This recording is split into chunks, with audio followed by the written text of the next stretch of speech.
decent thing and stay away from trying to muck up our technical presentation. So welcome everyone. When we renamed this conference as long ago as 5 or 6 weeks ago, we called it Resilience and Recovery. I guess as far as recovery goes, maybe events have overtaken us somewhat, but we hope that nonetheless, with a powerful cast of speakers to help us focus at least on resilience and on recovery as and when that comes, we'll hopefully provide you with an extremely useful conference for you, but also a great opportunity for us and yourselves to take the pulse of our local voluntary sector of what is going to be a crucial time, certainly over the next few weeks, if not months.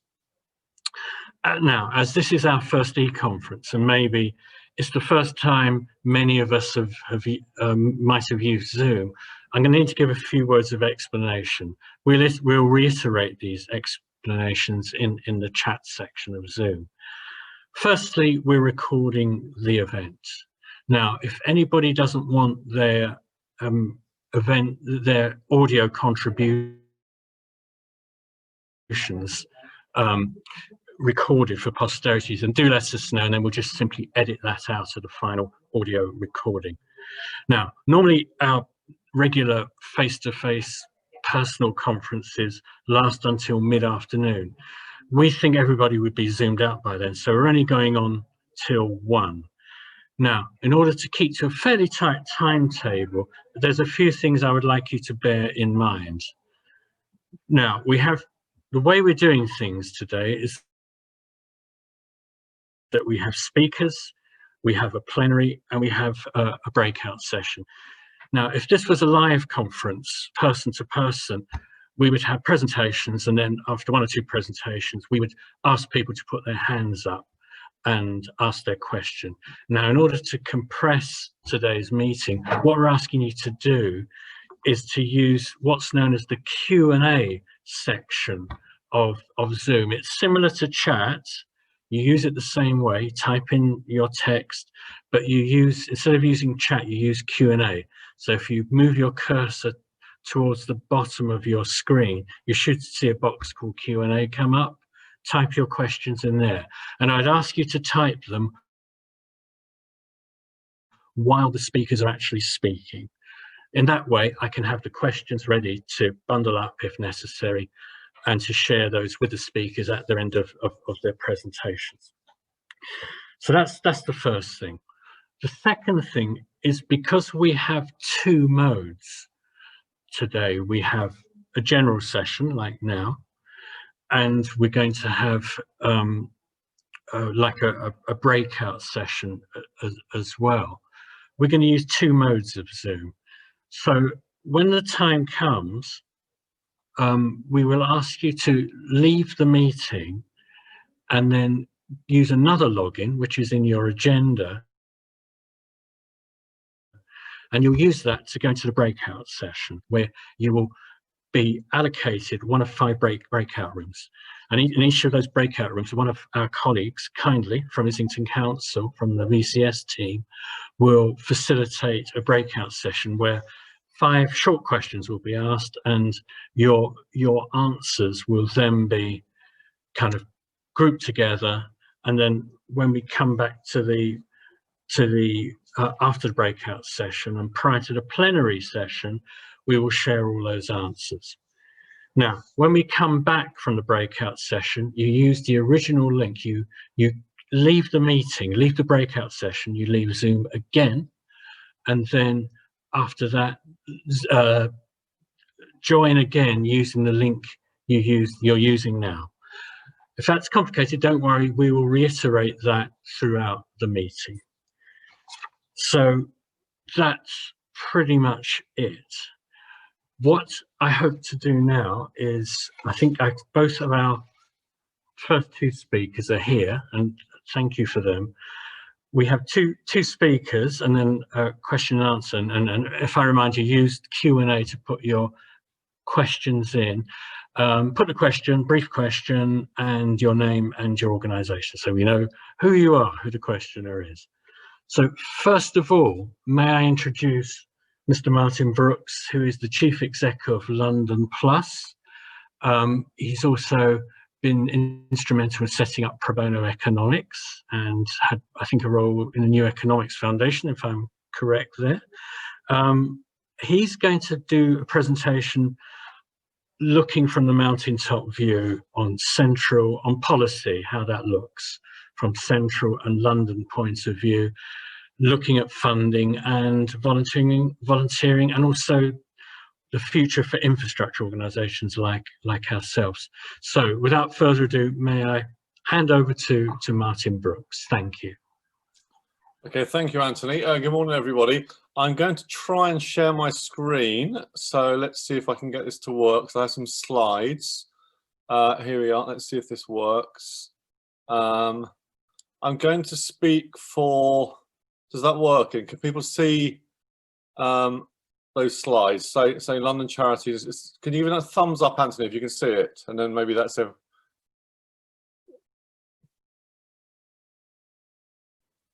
Hopefully people can see that. If I could, someone show me, give me a sign somewhere. Yes, we can see it. Great, perfect, thank you. Okay, sorry about that, the inevitable hiccup at the beginning. So I'm going to talk about a few things, and it's as Anthony said, it's a view from the mountaintop, but I hope, and I hope it's a view informed from the ground up. So London Plus, many of you may not have heard of it, is a fairly young organisation. It's set up by a bunch of people in London with support from the GLA, City Bridge Trust and others, to try to give London's wider civil society a better voice in pan-London discussions, pan-London policies, funding and so on. And the idea of London Plus has been given real force, if you like, during the course of the pandemic, because there's been lots of questions about what's happening locally on the ground, which we need to know about to inform how we're responding sort of London-wide. And so because of that, we've become embedded in lots of the structures within London which are responding to COVID. And I'm going to start by talking about some of those, just so you know about some of those, but also because they are relevant to the future of the sector in London. And I'm also going to come on to something which for me is very important, which is about the importance of narrative, that the sector needs to have a strong narrative in London in order to make its case and punch at least at its weight. Because I think there's always a tendency that the sector suffers and doesn't punch at its weight, doesn't get the recognition that it should do, and therefore doesn't have the influence that it might do and that we would like it to have. And in that spirit, I'm going to continue talking about a little bit about the challenges for volunteering and infrastructure, which I know you're going to get a talk from Dominic Pinkney later on about volunteering. But I just want to sort of frame that, the challenges around the sector and its position by looking at those two aspects of volunteering and infrastructure, because it seems to me that in a nutshell, you could say the sector's had a very good crisis in that it's shown its flexibility, it's shown its responsiveness, it's shown it's done enormously important things, and yet there are still questions and challenges about whether it's fit for purpose, how it gets funded, and so on. And I want to just kind of frame some of those. I don't candidly have answers on those, other than going back to the point about narrative, but you'll see what I mean. I think there is a genuine kind of like challenge. So let me just, for those of you who know, remind you, for those of you who don't know, introduce you to the way things are now organised London-wide. During the first wave of the pandemic, there was the Strategic Coordination Group was kicked off, into which various things feed, one of which was a group which was around funders and the community and voluntary sector, which fed up intelligence around what was going on in volunteering, what was going on in food, what was going on in stresses and strains within the sector in London, up through the kind of chain of command. And that worked quite well. It had representation from infrastructure, from big organisations like the Red Cross, but it also had funders there, volunteer groups and so on. During the summer, as things sort of settled down a bit, there was then a thing called the London Recovery Board, which was kicked off, and that's chaired by Sadiq Khan and the head of London councils, and separately the London Transition Board.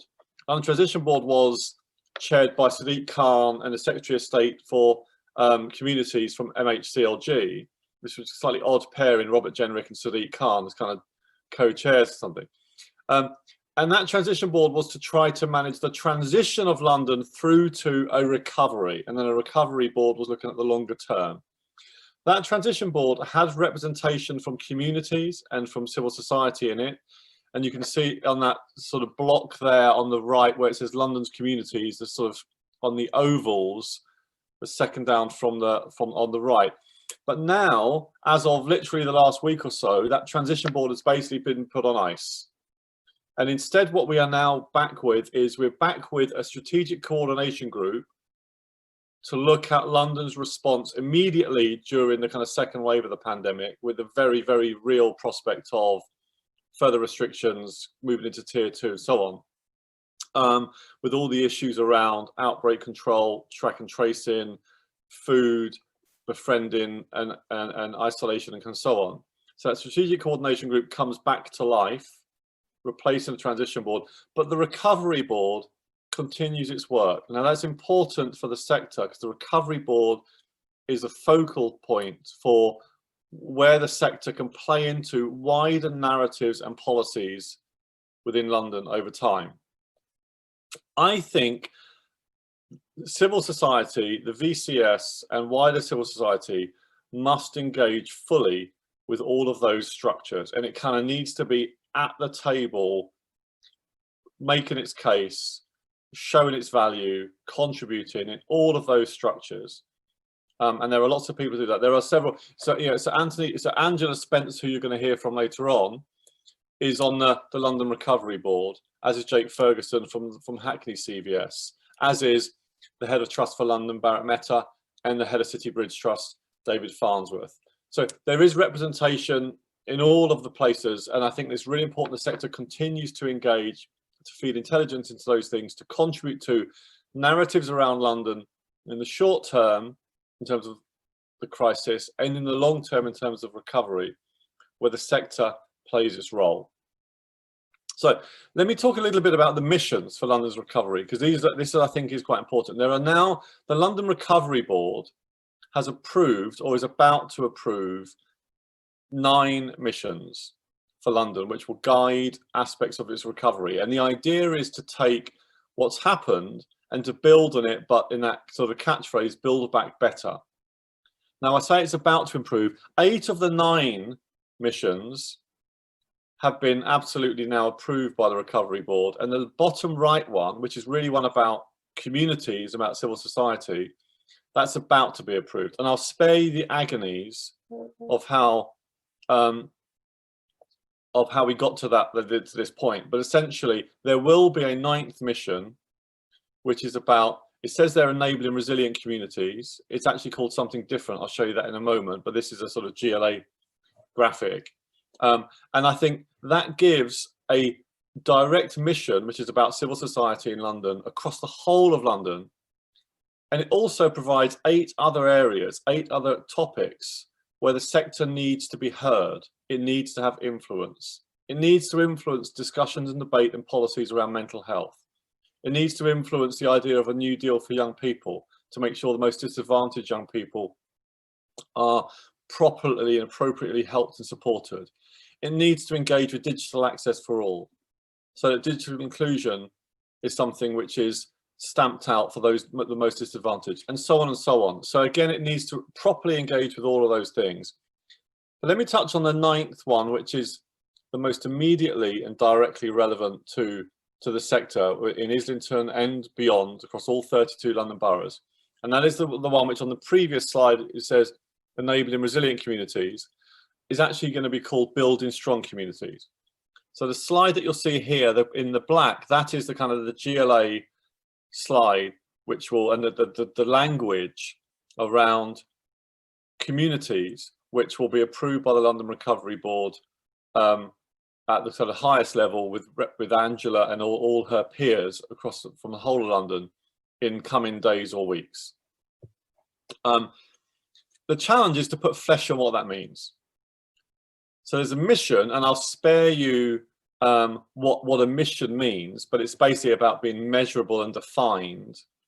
I won't go beyond that here, but you need to engage as a sector with what building strong communities means. You need to engage at the grassroots level and with your local authorities and beyond, so that there is a really strong narrative for London around building strong communities and including the sector in that. The sector being a core part of how that is done. And I think that really, for me, goes on to the next thing. The sector too often gets overlooked. And I see that regularly in the conversations I have. And I think there's a sort of tendency just to exclude it, sort of unthinkingly sometimes. And I think the sector needs to have, and I think this is true at the grassroots level locally, I think it's true at the kind of borough level, and I think it's true at the pan-London level. It needs to have a strong narrative about where it fits in, what it does, and the value it provides. And the graphic here is what was a very complicated process at the height of the pandemic, which led to emergency food deliveries across 9 boroughs to 31 or 32 food banks, where a huge number of people played a role in it. Now, the crucial thing about this is this would not have happened without the voluntary and community sector.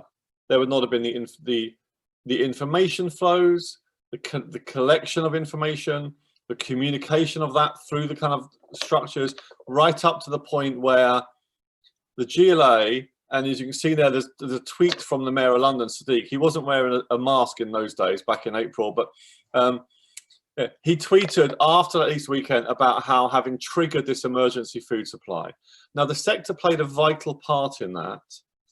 And the sector, I think, needs to own its role in contributing to chains of what I call collective impact. Now, chains of collective impact is a very, very clumsy phrase, right? But I think narratives need to be simpler and more straightforward than I manage here. But I think this is the challenge for the sector, is to sort of say, this is what we did, this is what we're capable of, this is where we fit in, here are our values, here is our assets and our strengths. Work with us, include us, so we are part of the response, we are part of those missions, we are part of the recovery and renewal, so that we can build back a better London. The tendency, if you flip it the other way, I've heard some local authority chief executives say, and this is almost a direct quote from one, said, what the pandemic showed is that the voluntary sector, including food banks, can't feed people. And so, well, we can get into discussions about food poverty, and we can get into discussions about benefits and so on. But I think that's a very false narrative. I think that's the wrong perspective, because it starts from a kind of deficit. And I think the appropriate response is to say, look at what happened in London during the crisis. The voluntary sector, the voluntary community sector fed London. And without the voluntary community sector feeding London, things would have been really, really bad. There's other examples I could give you locally. So let me give you one which is not about food, but it's about medicine. You're in the neighbouring borough of Camden.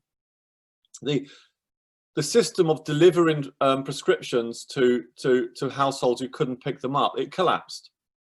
The only 2 institutions that were able to maintain their prescription deliveries were Superdrug and Boots. Local pharmacies just couldn't do it for various reasons, because of illness and kind of so on. So who stepped in? Well, the CVS stepped in, Voluntary Action Camden stepped in, and they used an organisation called Good Gym. Now, Good Gym basically is people who run and they do good deeds as part of their kind of running. So they created a prescription delivery service that worked for vulnerable residents in Camden. Stories like that abound all over London. In Croydon, the CVS in Croydon mobilised 89 vans and drivers as it took over the food distribution system in the borough. And there's every borough, every single borough has stories about what it did in responses. And I think those narratives are crucial for demonstrating the value of the sector, and they provide a building block for the future of it. An example here is just a pan-London one, but I think it's really, the grassroots ones are equally, if actually perhaps I think pretty more compelling. Now, but the challenge is, even though the sector's had a good crisis, if you like, it's been shown its huge value and its huge worth, there are still enormous challenges to it. And so one of those is around volunteering. And there's a tendency amongst policymakers to be beguiled by mutual aid and by NHS volunteers, albeit there have been big problems with the Good Sam app, but beguiled by new forms of volunteering, what appear to be new. So mutual aid looks like it's free. It looks like it's very innovative, and it looks like it uses technology. And there's a sort of superficial attractiveness to these new models and new ways of doing things, which can mean that conventional, traditional, or more formal ways of doing things, more institutionalized ways of doing things, if you like, get neglected. So if you look at, there's a quote there on the right in the grey box from a report done by New Local Government Network around the role of mutual aid, which basically says mutual aid did stuff that the regular voluntary community sector couldn't do. Well, I'm sorry, but that's nonsense. There might have been instances where that was true, but having looked at, in pretty considerable detail in lots of areas of London, it is not the case that the voluntary community sector failed and mutual aid was better. Mutual aid played a role, but so did the regular CVS. So you've got to constantly counter these narratives, it seems to me. And I think the challenge for volunteering is how to do that. What's the story that you tell about your organizations which reinforce your value and demonstrate your value? And I don't mean value in the measured impact economist sense, although that's my background, as Anthony alluded to early on. I mean in how you bolster, support and reinforce and develop communities. It's also true for infrastructure. So many of you will have seen the Danny Krieger review. Danny Krieger is an MP in Wiltshire who was asked by the Prime Minister to do a pretty rapid review of what to do to build on the sort of community spirit demonstrated during the pandemic. And there's lots of interesting stuff in Danny Krieger's review. None of it's kind of radical, because he didn't have time, in a sense, to do anything kind of radical. But there's lots of sensible stuff there, and some people are alarmed by it, and some people are encouraged by it. The danger, in Danny's own words, would be that it will just be ignored. He did a civil society strategy when he was an advisor in government before the last election, when he became an MP. And as he recognises, that civil society strategy was interesting, but was just shelved. There's a danger that happens this time as well. And I think the challenge to the sector is to make sure it doesn't do that, is to pick the good bits out of Danny Krieger review and run with them. But there's also elements of it that are a sort of challenge to the sector, that sort of say, well, things aren't really as healthy as they might have been. So the second bullet point there is a quote from the Krieger review, where he talks about CVSs, the sort of the local infrastructure that supports all the work that you do. And you could say that CVS has played an important role and continue to play an important role in London, and I would certainly subscribe to that view. And yet, as Danny Krieger says, government should engage with the sector to help nurture a revived, modernised version of the CVS. Well, I think the challenge to the sector then is to say, what does modernised mean? Does that mean that you are currently outdated? Is it simply about funding, which Danny's previous sentence kind of alludes to? What does it mean to be modernised? The same is true of volunteering on the previous slide. Is volunteering out of date? Does it need to be upgraded, or so on? I think there is a real challenge here. And there's a quote there below from the head of NAVCA, which is the national body for infrastructure, saying local infrastructure is more important than ever for charities. And you could say that the crisis has demonstrated that. It's shown that. It's shown the need for local connections and local structures and local networks to make things work. The problem is, I've been slightly cheeky because that quote's not from this year, it's from 2013. So it's 7 years old. So it's been said 7 years ago. It's not clear to me much has changed since then. You could say the pandemic has highlighted even more that truth. But I think the challenge is to turn that idea, to turn that belief and conviction, to amass the evidence and to turn it into a story and a narrative about what that means needs to happen. You do have the welcome ear of the GLA, who really believes in infrastructure. You do have some very good and sensible funders in London, the City Bridge Trust, the Role of London Funders, the London Community Response Fund has played a really valuable role in the crisis, funding smartly, sensibly, efficiently, and in a coordinated way. But I think the challenge is to use those those access points and that support, and to address these challenges, not just at the infrastructure level, but at the wider kind of sector level in London as well, so that building on the work of the last 6 months, that we can own and we can build and contribute to a better future with the sector. I'm going to stop there, and I think that means I'm going to stop sharing my screen. So I think I've got a few more minutes of time if Anthony wants to allow, or the questions wants to allow that, but I'll stop sharing and I will leave things open. I can sort of see there's, okay, sorry. No worries.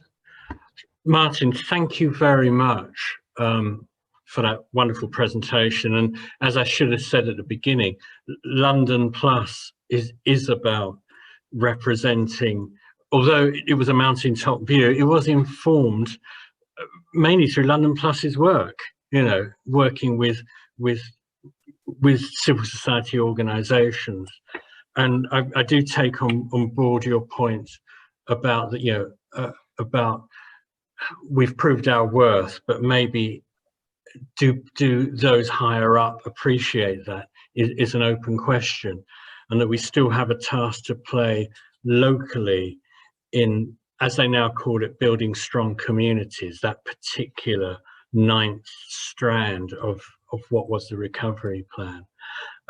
As far as questions go, what I'm asking people to do is to put questions in the Q&A. I've yet to see any, so just type them in, folks. And if I can now, and Martin, obviously do stick around. I'm not sure what your plans are, but well, actually, I'm going to jump onto a call now with the GLA, ironically. But I'm going to come, as I think I mentioned this in the emails, I will come back after that. That will be less than half an hour, and I will join you then. Okay. And I'll pick up any questions then, if I may, and I'll join. Great. You. Okay. So okay? Still send questions for Martin. If we can't do it at the appointed time, 11:35 to 50, then we'll find a way of getting answers from Martin and then cascading them to everybody. I'll be here just part of the next half hour. I'll be here throughout. Okay, that's fantastic. So we will have a chance to do that. In the meantime, folks, yeah, put your questions in, and if I'd like to bring up to the plate, Sarah, is that Vibert or Vibert? So how do I pronounce your name? It's Vibert. It's Vibert. Okay, I was being too clever there. Trying to Gallicize your name. And if I've got the title correctly, at NCVO, you are Director of Public Policy and Volunteering. And this is a bit of a surprise effort, because this is a surprise bag. I'm not even quite sure what we're going to discuss, but I'm sure